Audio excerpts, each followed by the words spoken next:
Hi, my name is Nick Arbogast. I read Duane Elmer's Cross-Cultural Conflict. Not a very long book. There's only about 182 pages. Yeah, 182 pages. Really good book. I had no idea what I was getting myself into whenever I grabbed it. It just looked like a shorter book, but it was really good. It was really phenomenal. Started reading it, and even from the beginning, I just remember not putting down my highlighter very often. It was a really great read, and I would definitely recommend this book to you. Just thinking about conflict in general, even from a Western American perspective, it was really helpful even to think about how conflict happens in this culture, in my own culture, and nonetheless going across seas and having conflict and conflict resolution there. I am from America. I have been born and raised in Indiana. Born right across the river in Louisville, but raised in Indiana, and I've been in Indiana my whole life. I don't know how many of you know about Indiana, but it's not very culturally diverse. It's pretty much just white Westerners, small town kind of feel, and so the demographic within our cultural context is like rural communities, hardworking people, not much income. And so that's kind of the demographic. I'm also one of the pastors at our church. So cultural conflict, like this book kind of was like right up my alley. I like thinking about conflict or how to do it well and how to help others do it well. And so to me, this just seemed like the most natural read. So nonetheless, this is a great book.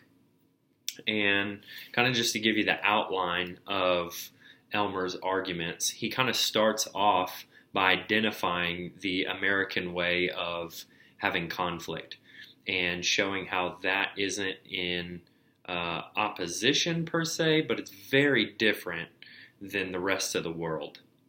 He calls it the two-thirds world. So he says in the beginning how Americans are very direct, which I already knew, but kind of hearing him talk about it, I realized how different that was than in other places in the world. I didn't realize how different it was. So we will, if we have an issue with someone, we'll very frankly, very honestly, pointedly even say what the issue is, talk to them, even if it's in front of other people, about what the issue is. We'll just be quite open and honest about whatever it is that the person did that was right or wrong, particularly wrong, obviously, with conflict. So he showed how that was very different than the rest of the world. So the rest of the world is more like group-oriented. In our lectures here this past week, we discussed a culture of individualism versus kind of a corporate culture, and seeing how individualistic America is, like this kind of plays into the stream there.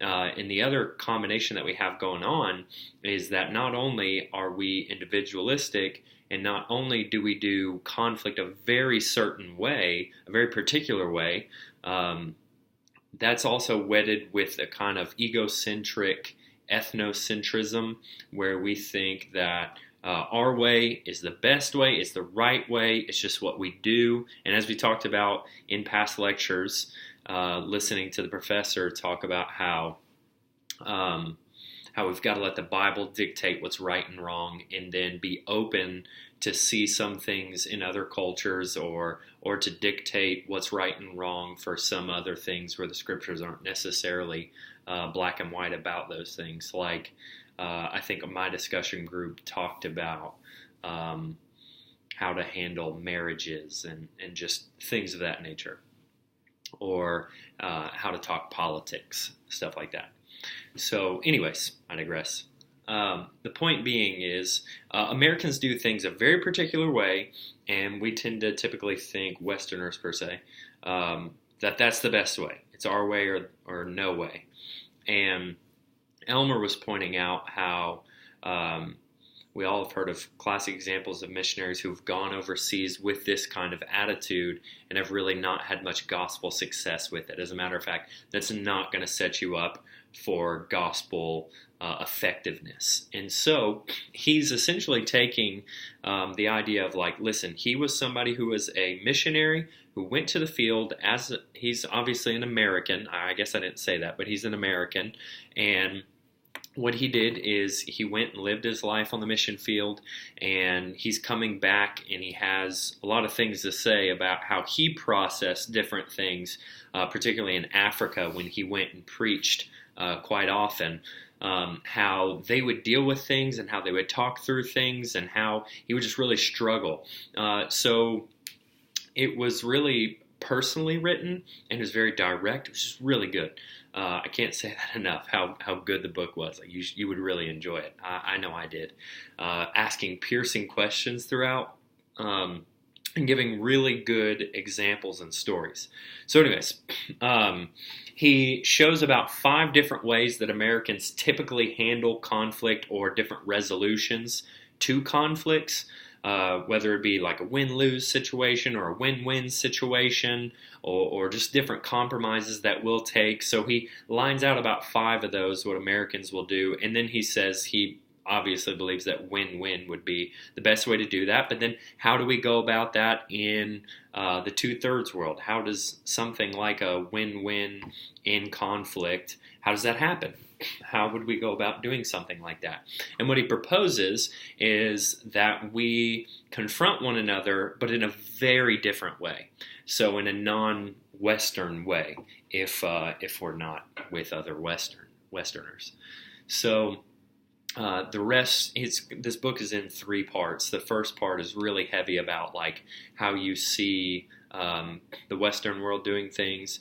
And how he was on the field and like, so just a small story.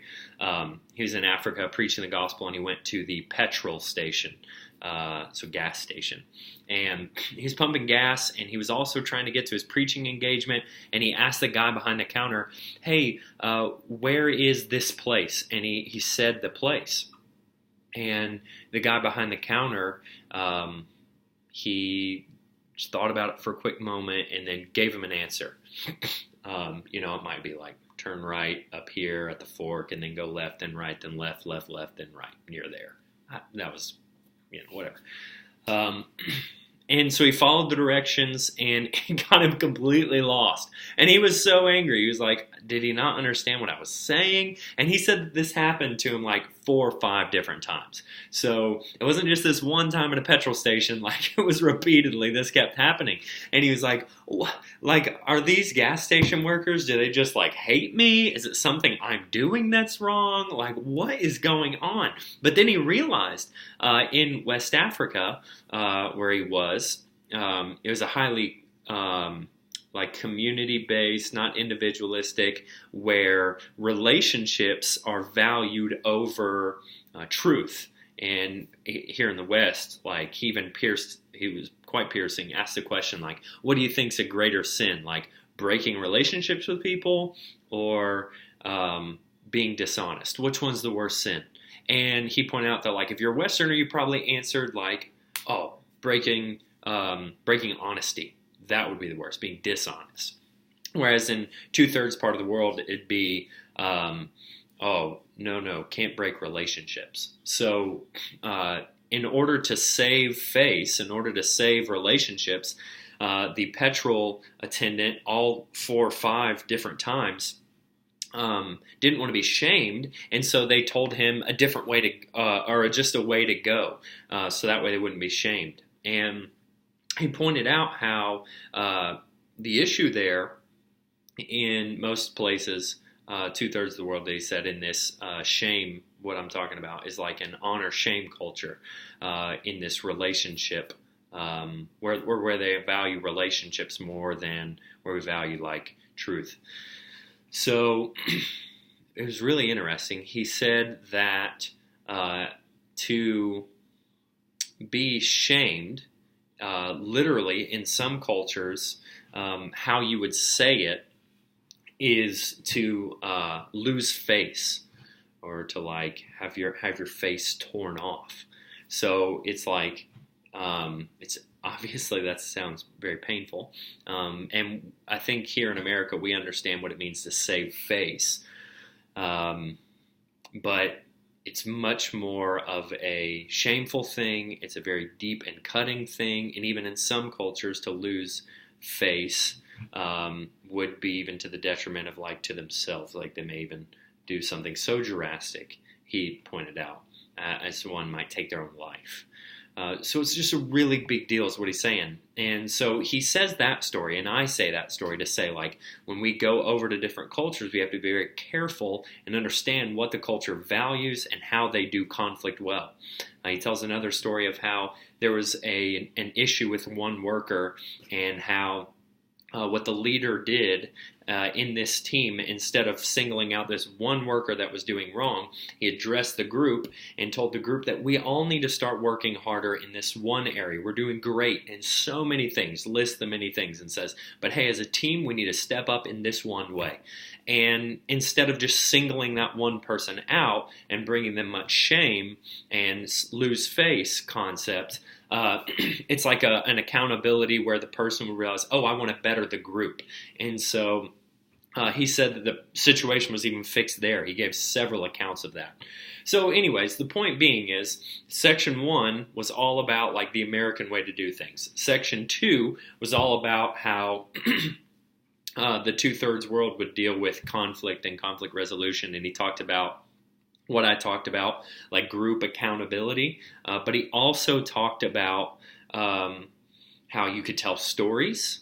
So if there was issues and you were just wise enough and discerning enough and thoughtful enough, instead of just yelling and getting emotional and upset, you could think for a moment and then tell a story that maybe you made up or maybe you heard once that might be pertinent to this situation at hand, and the person could see their issue because of the story. Like an example would be if you're familiar with King David's story when he sinned with Bathsheba and Prophet Nathan came and held him accountable. He told him a story, and he won David over, and the Lord used this story to cause David's repentance. And so this story like really worked. And so he even pointed out that account and several others in Scripture. So telling stories, Proverbs is another one. Each culture kind of has their own proverbs. I mean, the Bible is filled with many proverbs, so obviously like the Lord values proverbs. And so using these wisdom sayings and pressing them into a group at the right moment to be able to hold people accountable to different things.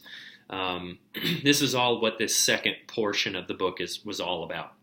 And then the third portion of the book was all about how do we then, okay, so here we are, understanding what's going on and how we do conflict.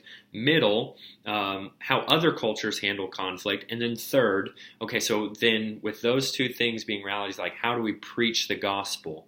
So how does the gospel, like if we can't be so abrasive or we can't be so direct with how we do gospel interactions and conflict in that way, and we can do some of these others, what does it kind of like concretely look like? Which, to be honest, a lot of books miss out on that. It's kind of like they have a lot of abstract thoughts, but not so many concrete realities. And so it ends in the last 3 or 4 chapters just all about different things that you can do to preach the gospel well in different cultures. He even uses a case study from the book of Joshua. If you remember the book of Joshua, the Israelites get into a civil war at the end, or they're about to, and but the situation digresses because they're using conflict resolution skills, and he brings those out. Anyways, the book was brilliant. It was a wonderful book. I would definitely tell you to get it, read it, think deeply about it, and reflect about how you can be better at conflict resolution. Thanks, guys. Have a good one.